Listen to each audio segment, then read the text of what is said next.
Have you ever caught yourself staring out the window, lost in a fantasy world, while real life keeps moving without you? Daydreaming can feel comforting. It can make you feel powerful, loved, successful, or safe. For a few minutes, everything feels perfect inside your mind. But when daydreaming becomes excessive, it slowly starts stealing your time, focus, emotions, and even your future. Today, we're talking about the psychology of daydreaming and the hidden problems it can create. Daydreaming is normal. Everyone does it. Your brain naturally creates imaginary situations to entertain itself, process emotions, or escape stress. Sometimes it helps creativity. Many writers, artists, and inventors use imagination to create amazing things. But there's a difference between healthy imagination and using fantasy to escape reality. Some people spend hours imagining conversations, relationships, success, revenge, or a completely different life. They replay fake scenarios so often that reality starts feeling boring, painful, or emotionally empty. This is where daydreaming becomes dangerous. Excessive daydreaming usually doesn't happen for no reason. Many people use it as emotional escape. Maybe real life feels stressful. Maybe they feel lonely. Maybe they experience rejection, trauma, disappointment, or emotional neglect. Inside the imagination, they can control everything.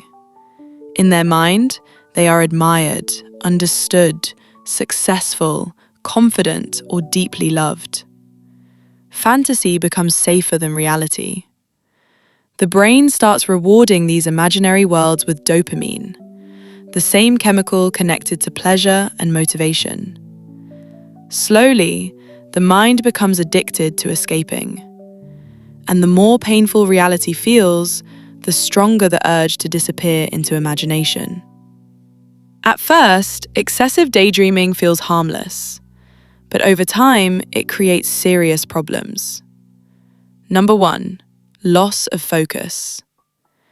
People who constantly daydream struggle to stay present. They may read the same page multiple times, forget conversations, or lose concentration during work or studying. Their body is physically present, but mentally somewhere else. Number 2, emotional attachment to fantasy.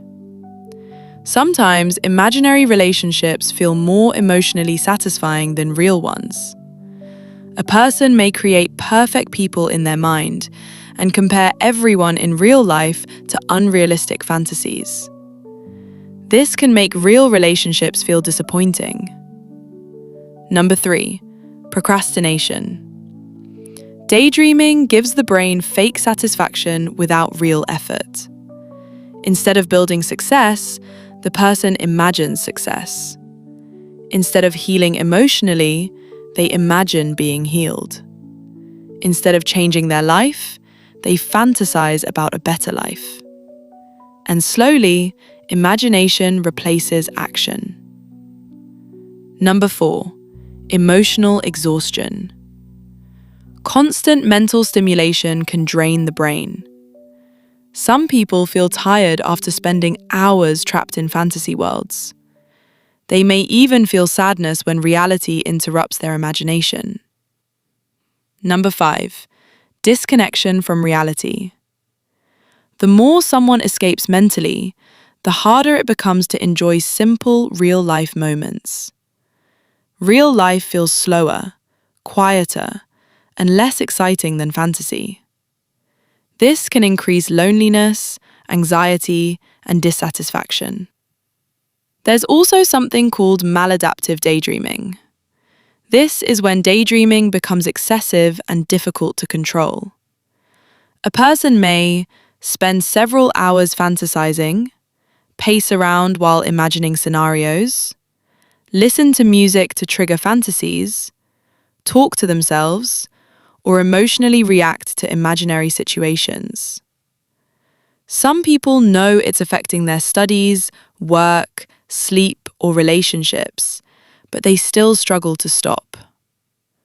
Maladaptive daydreaming is not officially classified as a mental disorder yet, but psychologists recognize that it can seriously affect daily life. The goal is not to destroy imagination. Imagination is powerful. The goal is learning how to stay connected to reality. First, identify your triggers. Do you daydream more when you feel lonely, stressed, rejected, bored? Understanding the emotional cause is important. Second, reduce overstimulation. For many people, music triggers fantasy loops. Spending too much time alone without structure can also increase daydreaming. Third, practice grounding techniques. Focus on your surroundings. Use physical movement. Stay engaged in real activities. Talk to real people. Build real experiences. Reality becomes easier to enjoy when your life has meaning, goals, and emotional connection. Fourth, turn imagination into action. If you constantly dream about success, start building skills. If you imagine confidence, practice confidence in small ways. If you dream about a better life, take small, real steps toward it. Fantasy feels good temporarily, but real progress changes your actual life. Daydreaming itself is not the enemy. Sometimes imagination protects us when life feels heavy. But when fantasy becomes more attractive than reality, it can quietly stop a person from growing, healing, and living fully. Your mind can create beautiful worlds, but don't forget to build a beautiful real life too. What do you think? Can daydreaming become addictive? And have you ever caught yourself escaping into fantasy too much? Let me know in the comments.